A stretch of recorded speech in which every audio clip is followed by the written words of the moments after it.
بسم اللہ الرحمن الرحیم۔ السلام علیکم ناظرین، میں ہوں اکبر حسن اور حاضر ہوں متولی کعبہ کی ایک نئی قسط کے ساتھ۔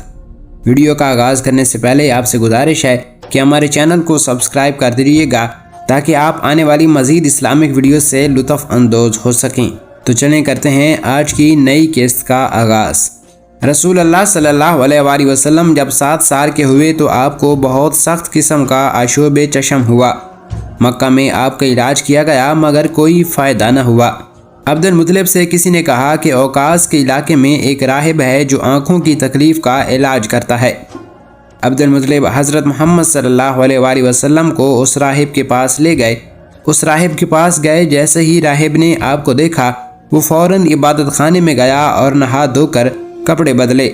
پھر وہ ایک صحیفہ نکال کر لایا، پھر کبھی وہ اس کتاب میں کچھ دیکھتا اور پھر حضرت محمد صلی اللہ علیہ وآلہ وسلم کی طرف دیکھتا۔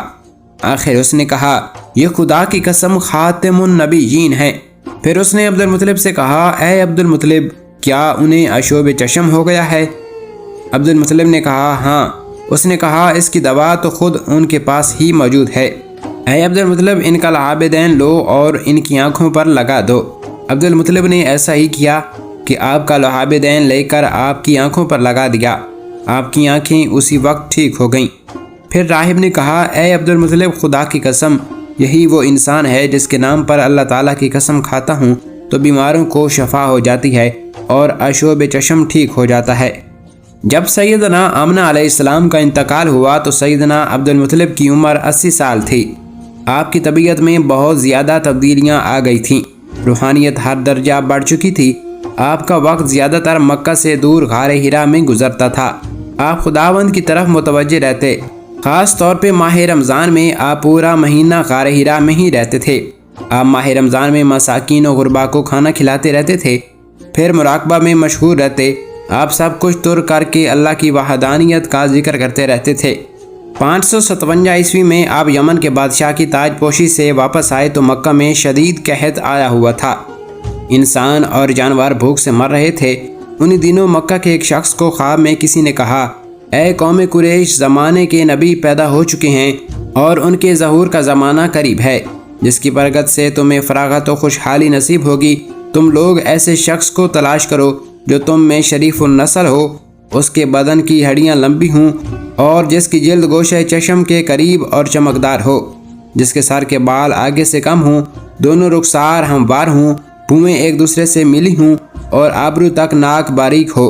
ایسے آدمی سے کہو اپنی تمام اولاد کو ساتھ لے کر باہر نکلے اور پانی کے لیے دعا کرے۔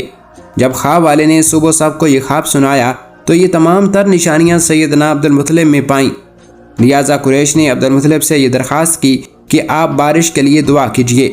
آپ کو اللہ پہ کامل ایمان تھا، اپنے پوتے کی برکات اور اپنی دعا پہ یقین تھا کہ آپ نے قریش سے کہا، ہر قبیلے سے ایک لڑکا نہا کر صاف کپڑے پہنے اور میرے پاس آ جائے۔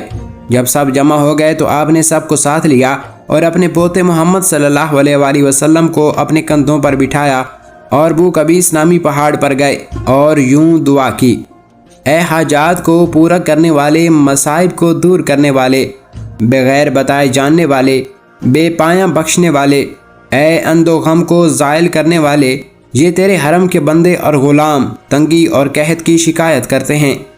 ان کی بھیڑ بکریاں اور اونٹ ہلاکت کے کنارے پر پہنچ چکے ہیں۔ اے اللہ، بارش بھیج جو سبزے کے اونے کا سبب ہو اور ہماری زندگی کی بقا کا باعث ہو۔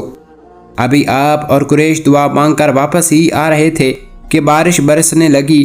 سرداران قریش نے کہا، اے ابو البطحاء، تجھے یہ نعمت و فضیلت مبارک ہو۔ یاد رہے، دعا کا یہ طریقہ پہلی بار سیدنا عبد المطلب نے متعارف کروایا۔ اس سے پہلے عرب بارش مانگنے کے لیے ایک گائے کو پہاڑ پر لے جاتے، اس کی دم کو آگ لگا کر مغرب کی جانب دوڑا دیتے تھے۔ سیدنا عبد المطلب نے قریش کو خدائے واحد سے دعا مانگنے کا نیا طریقہ تعلیم فرمایا۔ تو معزز دوستوں، آج کی قسط کے ساتھ اتنا ہی۔ مجھے امید ہے کہ آپ کو یہ انفارمیشن پسند آئی ہوگی۔ اپنی رائے کا اظہار کمنٹ سیکشن میں دیجیے گا۔ ملیں گے متولی کعبہ کی نئی قسط کے ساتھ، تب تک کے لیے اللہ نگہبان۔